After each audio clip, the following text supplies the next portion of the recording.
हर दिन एक भिखारी दरवाजे के पास आकर भीख मांगता था और घर का मालिक हमेशा घर के बाहर आते ही उसे देखकर फिर जाया करता। कई बार उसके लिए गालियां भी बकता। वो कहता, तू जिंदा ही क्यों है? पूरी जिंदगी ऐसे ही भीख मांगेगा क्या? धरती का बोझ क्यों बना बैठा है? और कभी कभी उस भिखारी को गुस्से में वह धक्का भी मार दिया करता। इतना कुछ हो जाने के बावजूद भिखारी के मुंह से सिर्फ यही निकलता कि भगवान भगवान तुम्हारे पापों को माफ करे।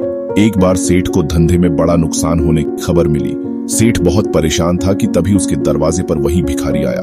गुस्से में अपना आपा खोते हुए सेठ ने उस भिखारी को पत्थर दे मारा।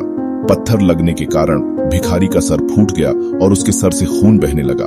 फिर भी दर्द से कराहते हुए भिखारी ने इतना ही कहा, भगवान तुम्हारे पापा को माफ करे।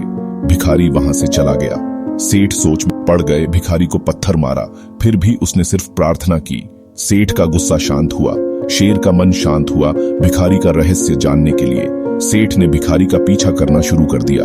भिखारी जहां जहां जाता सेठ उसके पीछे जाता। सेठ ने देखा कि कोई उसको खाना देता, कोई उसको मारता, कोई अपमानित करता तो कोई गाली देता। लोग भिखारी के साथ चाहे जैसा व्यवहार करते, लेकिन भिखारी सबके लिए एक ही प्रार्थना करता, भगवान तुम्हारे पाप माफ करें। अब रात होने को आई थी। भिखारी अपने घर जाने के लिए लौटा। वो अपने घर पहुंच गया, लेकिन सेठ अब भी उसका पीछा कर ही रहा था। एक पुरानी टूटी हुई खटिया पर एक बूढ़ी औरत लेटी हुई थी। काफी कमजोर और बीमार लग रही थी। वह भिखारी की पत्नी थी। अपने पति को वापस आता देख वह खाट से उठ खड़ी हुई। पत्नी ने अपने पति के भीख वाले कटोरे में देखा, उसमें सिर्फ आधी बासी रोटी थी। उसे देखकर वह बोली, आज बस इतना ही मिला? और हाँ, आपके सिर से खून निकल रहा है, ये चोट कैसे लगी? बूढ़ा भिखारी बोला, आज बस इतना ही मिला, किसी ने कुछ दिया ही नहीं। सबने गालियां दी और एक नए पत्थर भी फेंक, इसीलिए मेरा सर फट गया। एक गहरी ठंडी सांस लेकर बूढ़ा भिखारी फिर से बोला, ये मेरे ही पापों का फल है। तुम्हें याद है कुछ सालों पहले हम कितने अमीर थे? क्या कुछ नहीं था हमारे पास? हमारे पास हर चीज जरूरत से ज्यादा थी, लेकिन हमने कभी दान नहीं किया। और उससे भी बुरा हमने उस अंधे भिखारी के साथ किया जो हमारे द्वार पर भीख मांगने आया करता था।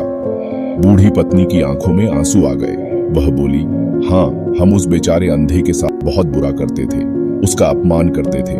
उसे खाने के लिए रोटी की जगह कागज दिया करते, उसका मजाक उड़ाया करते और कभी कभी मारा भी करते।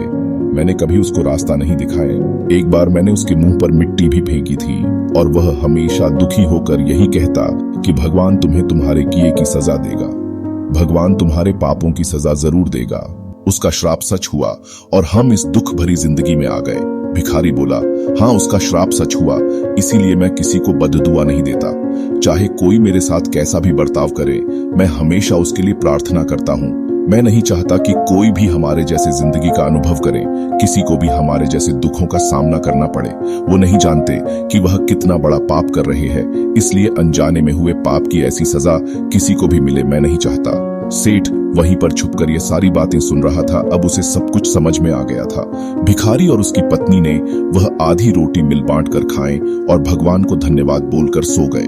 अगले दिन बड़ा भिखारी फिर से भीख मांगने गया। सेठ के घर के पास जाते हैं। सेठ ने पहले से गर्म रोटी या उसके लिए निकाल कर रखी थी। उसे देते हुए सेठ विनम्रता से बोला, माफ कर दीजिए बाबा, उसे बहुत बड़ी गलती हो गई। बूढ़ा भिखारी बोला, भगवान तेरा भला करे। इतना कहकर वह आगे निकल गया। इस कहानी से जो सीख लेने लायक है वह बड़ी ही सिंपल है कि आदमी चाहे किसी के बारे में बुरा कहे या भला करे, लेकिन भगवान सिर्फ कर्म के हिसाब से उसको फल देता है। क्या हुआ अगर भगवान नहीं दिखता है? लेकिन यह बात बिल्कुल सच है, उसके खाते में सबका हिसाब बहुत बहुत पक्का होता है। इसलिए जब किसी के लिए कुछ भी करो तो अच्छा ही करो।